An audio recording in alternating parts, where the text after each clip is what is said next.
لەگەڵ بەڕێز چیای تەیمۆر عەبداڵ ئەندامی پەرلەمانی عێراق پرسی پێکهێنانی حکوومەت و بارودۆخی سیاسی عێراق تاوتوێ دەکەین. بەڕێز چیای تەیمۆر ئەم کاتتان باش.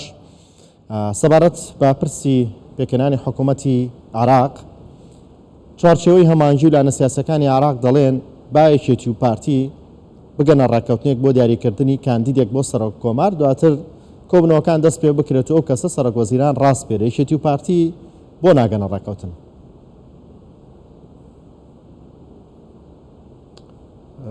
سلااو لە جەنابەت، سلااو لە هەموو بینەرانی کەنالی کوردستان 24 خۆشەویست.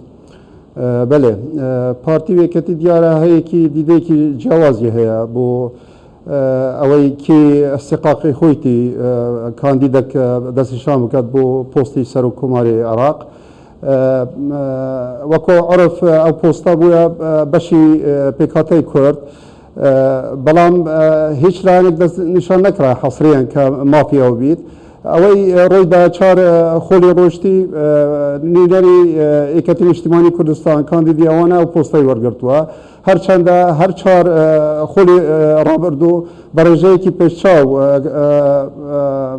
کورسیەکانی پارتی دیموکراتی کوردستان زیاتر بووینە لە کورسیەکانی یەکەتی نیشتیمانی کوردستان لە ئەنجومەنی نوێنەرانی عێراق. ئەم جارە پارتی دیموکراتی کوردستان بە مافی خۆ ئەو پۆستە دەزانیت.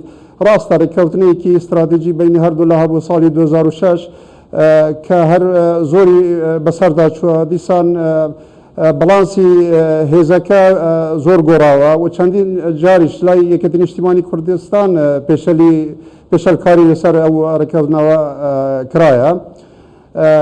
بووە پارتی ئەم جارە بە مافی خود دەزانیت کاندیدی هەبیت. ئەوانەش وەکو عرف دەڵێنەوە تازە پۆستە بەشی خۆ دەزانین. بەڵێ گرفتەکە لەو جیاوازیە لە بیر بۆ چوونی هەردوولا، لە دیدی هەردوولا. بەڵێ کاتە بۆ چوون لە شخصەکە نیە، بۆ چوون جیاوازەکە لە بۆ چوونی هەردوولایە.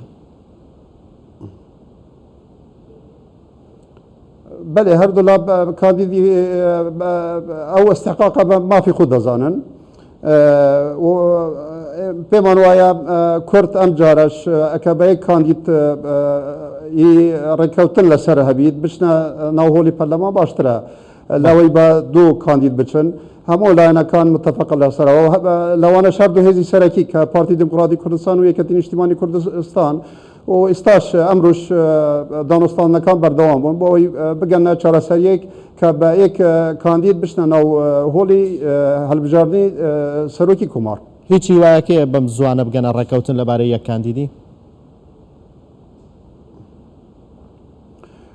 واللهی هیوامان هەیە بۆ دیارە لێک نێزیک بوونێکیش هەیە، ئینشاڵڵا ئەنجامێکی باش دەکەویت. ئەکە بە یەک کاندید بچین باشترە بۆ ناخۆی هەرێمی کوردستان و بۆ یەک ڕێزی ملەتی کورد. دیسان باشترش بۆ ئیتاری تەنسیقی چارچێوەی هەماهەنگی بۆ ئەوانەش کە کورد بە یەک کاندید بچیت، ئەوانەش تووشی ئەوە نابن کە پشتگیری کاندیدی لایەنێک لەسەر حسابی کاندیدی لایەنێکی تر بکات، دوای ترش دەبیتە هۆی ئەوەی کە گەرژی دروست ببیت، گرفت دروست ببیت لە پێکهێنانی حکوومەت. بەڵێ چوارچێوەی هەمانجی بەشێتری لە لانە سیاسەکانی عێراقیش دەڵێن بۆیە تا ئێستا کۆبنەوەی پەرلەمان نەکراوەکێتی و پارتی نەگەیشتونەتە ڕێککەوتن، بەڵام پێتان وانە چوارچێوی هەمانجیش خۆیان گرفتن لەم نێوەندەیە لەو بۆ پێیکەوانیش تا ئێستا نزیکەی 4 کاندیدیان بۆ سەرۆک وەزیران هەیە، تا ئێستا کەسیان یەکلا نەکردوێتەوە. بەڕاستی گرفتی ئەوانە لەوانە لە گرفتی ئەمە کەمتر نەبیت. قەبارەکەی قەبارەی ئێمە لەسەر پۆستی سەرۆک کۆمارە ئەوانە لەسەر چەند پۆستەکە جارێ ئەوانەوە یەک مانگە مقتەدا سەدەر پەرلەمانتارەکانی خۆی لە پەرلەمان کێشایەوە و صاحب ئەوانە چوولەکە حکوومەت پێک بینن. جارێ ناتوانیە ناوەک دەستیشان بکەن بۆ سەرۆکی ئەنجومەنی وەزیران کە سەدەر بە ڕۆژێک کاندیدی خۆ دەستیشان کرد. دیارە ئەوانە چەند کوتلانە و هەرێک بیرۆ بۆ چوونی خۆیە و هەرێک دەیەوێتەوە پۆستە لە خۆی بیت.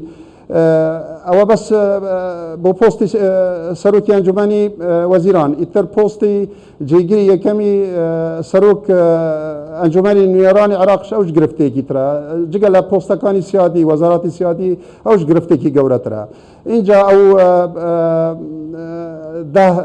تەوسیەی یان محازیری کە صدر لە خطبەکەی پێشکەشی کردی کە مجرب لا يجرب ئەوانەی کە پێشی ئێستا تەجربە کراون تەجربە ناکرێنەوە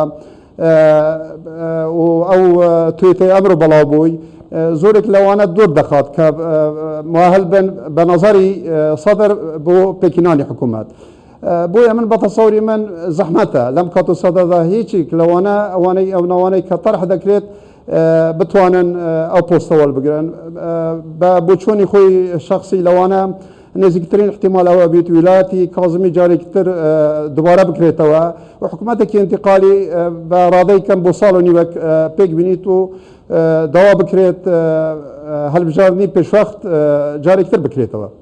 بەڵێ بڵاوبوونەوەی دەنگەکانی نووری مالکی وای کرد کە نووری مالکی لە نێو پرۆسی سیاسی عێراقا داهاتووی نەمێنێ یان لە ئازەرەوە نووری مالکی کۆدەنگێکی زۆری لەسەر نەبوو بۆ خۆپاڵاوچنی بۆ پۆستی سەرۆکوەزیران. والله با یەک شت دیار بکەم مقتەدا سەدر کە خەوان 73 کورسی بوو گەورەترین کوتلەی نەبە شیعی عێراق بوو لە ناو پەرلەمان کە خۆی کشاوە پەرلەمانتاری خۆی کشاند بۆەوە نەبووە کە ڕکابەرەکانی حکوومەت پێک بینن ئەو دانیشتی انتظار دەکات بە تایبەتە کە نووری مالکی خۆ کاندید بکات بڕوات هەبیت هەر مەجای نادەنێم جلسەی پەرلەمانش بکرێت ئەوانە مایدینی ئەو دێنە ناو منطقەی خەزرا و کوشکی کوماری و با بڵێن مەجلس النواب و مەجلسی وەزارا داگیر دەکەن و پەرلەمان و ئەنجومەنی وەزیران داگیر دەکەن و وەساکە بەرەو ئاقارێکی دەڕوە بجا مش لەگەلەوە مالکی تازە و طموحی سیاسی ئەو لە گۆڕنان. بەڵێ مقتەدا سەدر چەند جارێکەوەی دووبارە کرێت و دەبێت حکومەتی لە عێراق پێک بێ نە ڕۆژهەڵاتی بێ نە ڕۆژئاوایی لە حکومە لە عێراقا حکومەتی وا پێک دێ یان ئللا دەبێت پۆستی سەرۆکوەزیران و پۆستی سەرۆک کۆمار لە عێراقدا خواست و پاڵپشتی وڵاتە ناوچەیەکانی لەسەر بێ. والله ئەوەی با بڵێن کاریگەری ناوچەی لەسەر سیاسەتی عێراق دیارە بە تایبەتە وڵاتی دیارکرا و دیارە هەژمۆنیان زۆرە لەسەر وەسڵی سیاسی عێراق و ئێمەش لە پارتی دموکراتی کوردستان کە ئەو مەرجانەی دامان نایە بۆ وەزیرێکی سەرکەوتو ئێک لە خاڵەکان ئەوەیە کە دەستی دەرەکی ببڕیت لە تەدەخل لە سیاسی ناوخۆی عێراق و سیادی عێراق نەکات اینجاش تەسفیری مەشاکلی بینی هەرێم و کوردستان و حکوومەتی مرکزی بکات چەک لە دەستی هێزە ئەمنیەکانی دەستوری بن لە عێراق دیسان بەرەنگاری گەندەل کاری ببیت و گەندەلکارەکان پێشکەشی دادگا بکات و چەند مەرجێکشمان دانایە وەکو شەنگستە شەنگستەی سەرەکینە ئەوش ئەوەیە کە دەبیت تەوافق لەگەڵ تەوازن لەگەڵ مشارەکە ڕەچاو بکات بۆی ئێمە پارتی دموکراتی کوردستان بەشداری ئەو حکوومەتە بین. بەڵێ بەڕێز چیایی تەیمور عەبداڵ ئەندامی پەرلەمانی عێراق سپاس لە دۆکە و لەگەڵماندا بووی.